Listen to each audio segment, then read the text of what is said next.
कोई छोटा जो महान संसार का मनुष्य होगा ना, वो भी स्वीकार नहीं करेगा, तो क्या श्री विट्ठलनाथ जी प्रभुचरण अपने भतीजे की गादी को स्वीकार कर सकते हैं?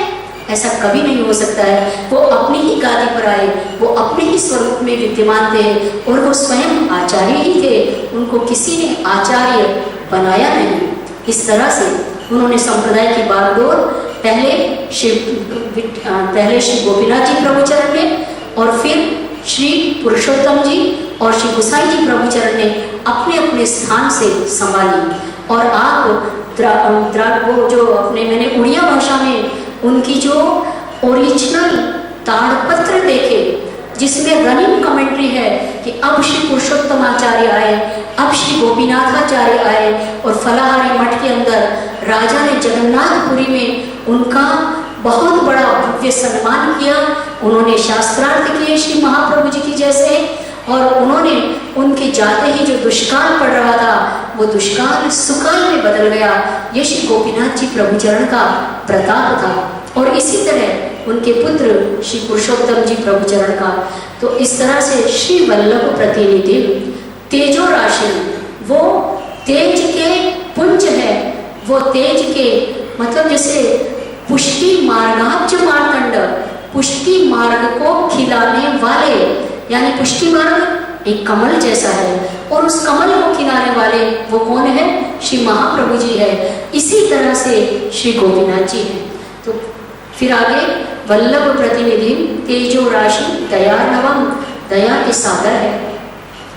और श्री वल्लभ प्रतिनिधि तेजो राशि दयार्णवम गुणातीतम, तीनों गुणों से पर है। सत्व रज तम, ये जो लौकिक प्रकृति के तीन गुण से गुण है उनसे वो पर है, बियॉन्ड 3 गुणास, उनको स्पर्श नहीं करते हैं। श्री गोपीनाथ जी का वो स्वरूप है। तो वही तो जो 3 गुणों से, प्रकृति के 3 गुणों से पर है, वही तो ईश्वर हो सकते हैं। तो तेजो राशि दयार्णवम अने गुणातीतम गुण निधि विरुद्ध धर्माश्रय, वो गुणातीत भी है तो गुणों के निधि भी है, गुणों के भंडार भी है। एक तरफ प्रकृति के 3 गुणों से पर और दूसरी तरफ गुणों के भंडार, गुण निधि तेजो राशि दयार्णवम। और उसके बाद में श्री गोपीनाथ जी कहते हैं, पुरुषोत्तम जी कहते हैं कि ऐसे जो आचार्य है उनको मैं वंदे यानी मन से वंदन करता हूँ। नमन, जैसे कहा ना कि नमन नमन में फेर है, नहीं नामे नारायण, दगल बाज दूना में चित्ता चोर कमान, वैसा नमन नहीं। नमन में मन शब्द है, मन के साथ नमन, उसको नमन कहते हैं। अपने आप को मैं संपूर्णता से शरणागत हूँ और झुका देता हूँ, यानी समर्पित करता हूँ। जैसे कहा कि तेरी जिक्र ने, तेरी फिक्र ने, तेरी याद ने वो बसा दिया कि जहाँ मिला कोई नक्शेपा वही सर को हमने झुका दिया। वो भाव पुरुषोत्तम जी का, श्री गोपीनाथ जी के लिए, श्री गोसाई जी प्रभुचरण का, अन्य भक्तों का। आप पत्रों में देखिए सब बातें लिखी हुई है। इससे हमें पता पड़ता है कि हमने गोपीनाथ जी के साथ में संपूर्ण न्याय नहीं किया, उनको समझने की चेष्टा नहीं की। और आज जो हमारी आपकी जनरेशन जो आगे आ रही है, हमारे बाद की जो पढ़ी लिखी है, उनको आप एक लोग कार्य सौंपिए कि हमें कोई ना कोई अपने संप्रदाय का मंगल कार्य करना है। उनकी पढ़ाई का उपयोग आप इस तरफ भी विनियोग करवाइए और संप्रदाय के लिए एक भाव उत्पन्न कीजिए। आप लोग भी एजुकेटेड हैं, लेकिन एजुकेटेड व्यक्ति जब और एजुकेटेड का भाव जो मोड़ेगा तो संप्रदाय के लिए जरूर वो कुछ साधन दीपिका की तरह कोई एक चिराग ढूंढ के लाओ दोस्तों, इस दिन में तेल से भीगी हुई बाती तो है। तो इस तरह से एक चिराग, एक कैंडल वो भी जलाएं और इस तरह से संप्रदाय की सब बातें जो छुपी हुई है पर छुपी हुई है, उनको प्रकाशित करें, उनको प्रकट करें। श्री पीयूष भाई ने अनेक तरह से साधन दीपिका के 127 श्लोकों को और उसको डिवीजन में बांटकर, जैसा वास्तव में उनका विभाजन है वही उन्होंने कि 10 श्लोक इसके, 10 श्लोक इसके, बर्तन मांजने के प्रकार तक को श्री गोपीनाथ जी प्रभुचरण बताते हैं। और स्त्रियों के विशेष पक्षपाती, अरे जब भगवान श्री कृष्ण स्वयं है, जब महाप्रभु जी स्वयं है, कि स्त्रियों के लिए भगवान कृष्ण इस अवनी पर पधारे हैं।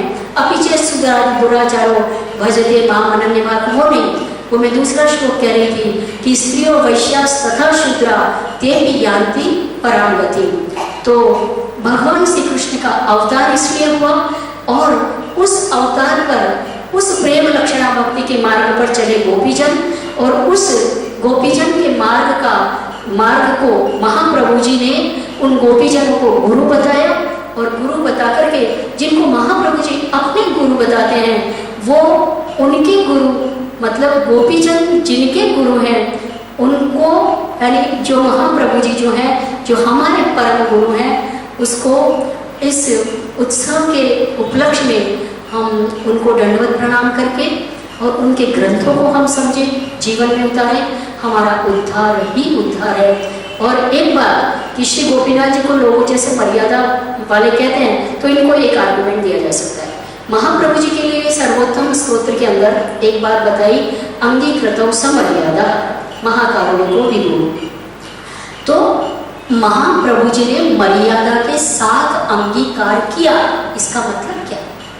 इसका मतलब ये है कि महाप्रभु जी ने जीवों को अंगीकार तो किया, लेकिन ऐसा नहीं आते ही चल तू मेरा शिष्य, इस तरह से नहीं, लेकिन भक्ति मार्ग की, पुष्टि मार्ग की जो मर्यादा है उससे उन्होंने स्वीकार किया। इसका मतलब क्या? जैसे देखिए प्रेम मार्ग, प्रेम की कोई मर्यादा नहीं होती है, प्रेम अनंत है, लेकिन प्रेम की स्वयं की तो मर्यादा है। वो उसका मतलब क्या मेरे कहने का?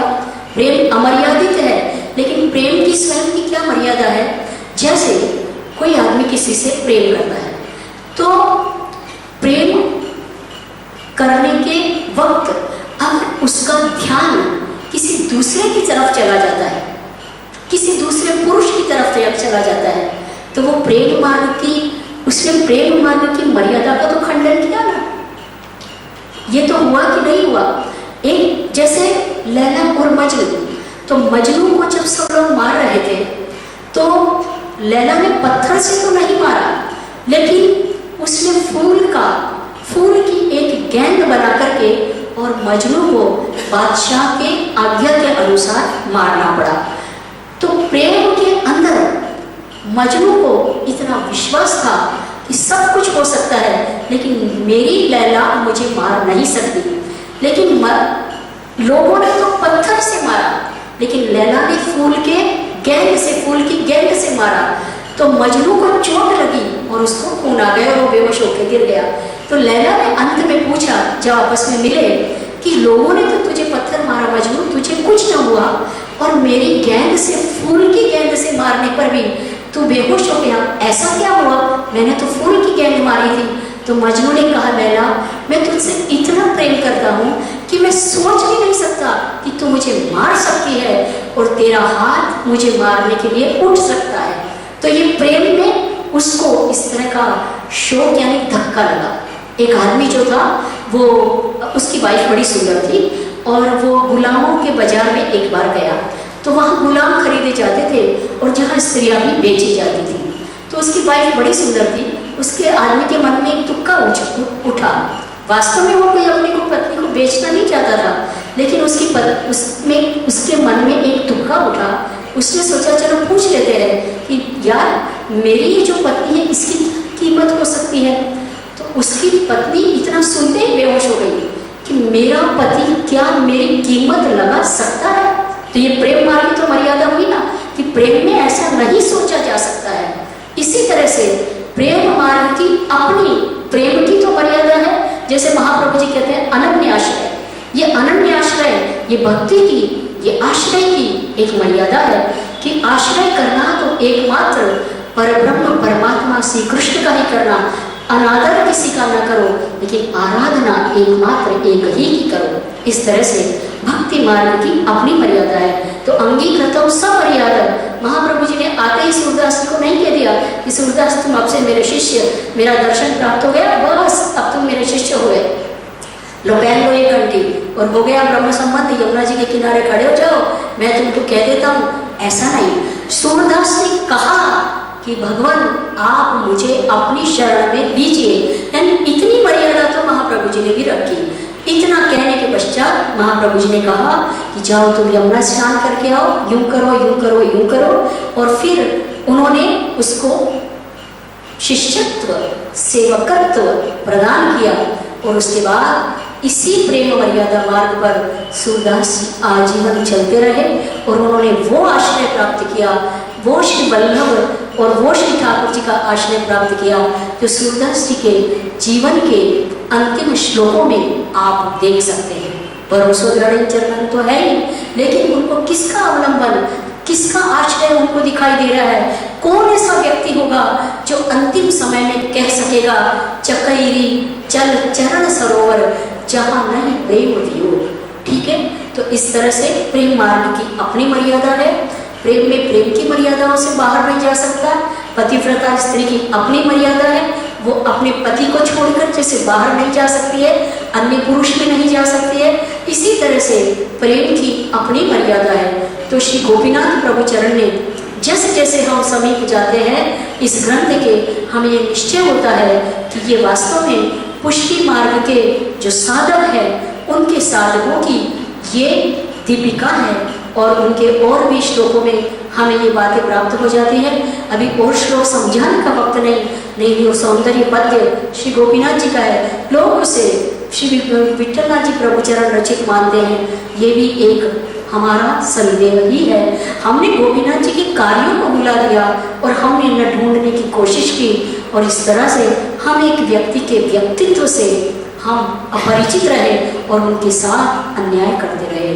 लेकिन समय ही जैसे जैसे समझ बढ़ रही है, संप्रदाय में जागृति हो रही है, जैसे जैसे एजुकेशन बढ़ रहा है, इसका लाभ संप्रदाय को भी प्राप्त होता है।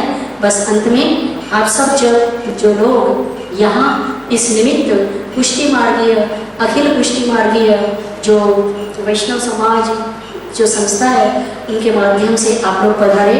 मैं खास श्री प्रद्युम्न भाई, श्री भगवत प्रसाद जी पंड्या, श्री पीयूष भाई, श्री मनोज भाई, फिर श्री अशोक भाई और विपिन भाई, जिन्होंने मुझे यहाँ आने के लिए हृदयपूर्वक कहा, शायद मुझे लगता है मुझे पहली बार ही कहा, तो सबका धन्यवाद करके मैं विराम देती हूँ।